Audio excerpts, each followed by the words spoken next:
Thank you for your interest in the Milescraft Crown45 model number 1405. Installing crown molding in your home as an accent to rooms, fireplaces, cabinetry, and more creates an elegant and finished look. However, undertaking a crown molding project can be a daunting task as it requires two angles being cut simultaneously.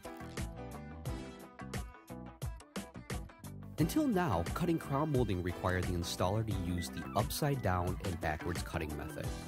In other words, taking the crown molding, turning it upside down, and placing it backwards on the saw table to get it supported at the same angle it'd be installed on the wall.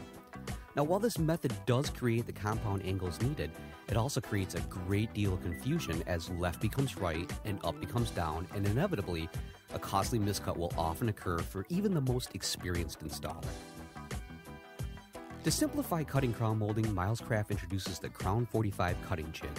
The Crown45 revolutionizes cutting crown molding because it supports the crown molding during the cut the same way it will be seen and installed on the wall. The wide cutting surface of the Crown45 supports crown moldings from 2 inches to 5.5 inches in width, and the indented cutting surface accommodates most detailed dental facets. Cutting pre-finished molding is no longer a concern because of the orientation of the crown molding to the cutting blade. As the blade enters the material from the front, any tear-out that would occur won't appear on the finished surface of the molding. So let's get started using the Crown45. The Crown45 comes in a collapsed position for easy storage. Simply flip the base over into its operating position. Then next, unlock and remove the small molding inserts holder from the assembly. Then reinstall and lock it to the underside of the cutting surface. These small molding inserts are essential for cutting moldings smaller than a few inches in width, as they prevent the small molding from falling into the recessed area on the cutting surface of the Crown45. To use these inserts, simply remove them from the inserts holder and pop the posts into the holes located in the recessed area. Now, before we start cutting, we first need to determine the spring angle of the crown molding we're working with. The spring angle is the angle between the crown molding and the wall it will be installed on. There are typically 3 common spring angles: 38, 45, and 52 degrees. And because manufacturers of crown molding rarely indicate the spring angle, we have included the attached angle finders to help determine the correct angle. To use these angle finders, simply hold your crown molding against the wall at the angle it will be installed. Drop each point of the angle finder in between the crown molding and the wall until the angle finder rests flush against both. The spring angle is equal to the angle listed on the point of the angle finder at the seam between the wall and the molding. Once you've determined the molding's spring angle, you can set the Crown45 to the correct angle.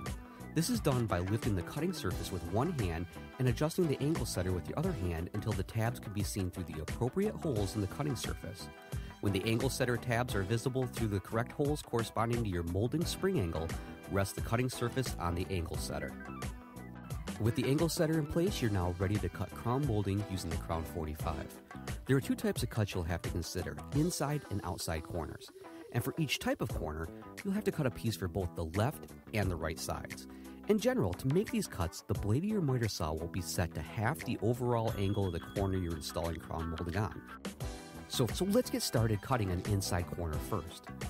For cutting the left side of an inside corner, your crown molding will always be supported by the Crown45 on the left side of the blade, with the blade turned to the left of the miter saw table to make the cut.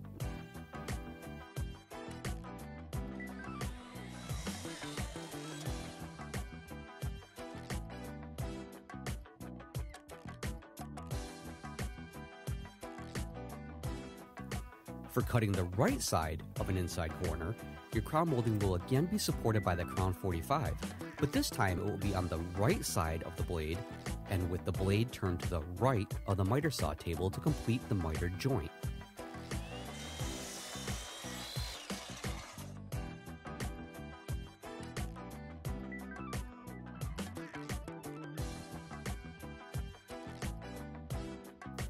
And as you can see, these 2 cuts allow the finished crown molding pieces to fit perfectly together in an inside corner. And cutting outside corners with the Crown45 is just as easy. For cutting the left side of an outside corner, your crown molding will again be supported by the Crown45 on the left side of the blade, but this time the blade will be turned to the right of the miter saw table. Then, for cutting the right side of an outside corner, your crown molding will be supported by the Crown45 on the right side of the blade, with the blade now turned to the left side of the miter saw table to make the cut.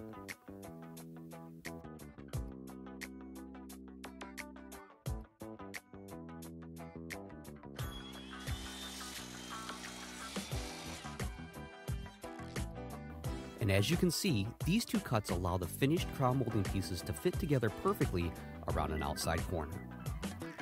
Cutting crown molding with the Crown45 is easy. There's no more thinking upside down and backwards when making cuts, and you can greatly minimize expensive miscuts. Simply cut your crown molding the same way it will be seen and installed on the wall. Just remember these simple steps, which you'll find illustrated on the Crown45 packaging too. Left inside corners, Crown45 to the left, blade to the left.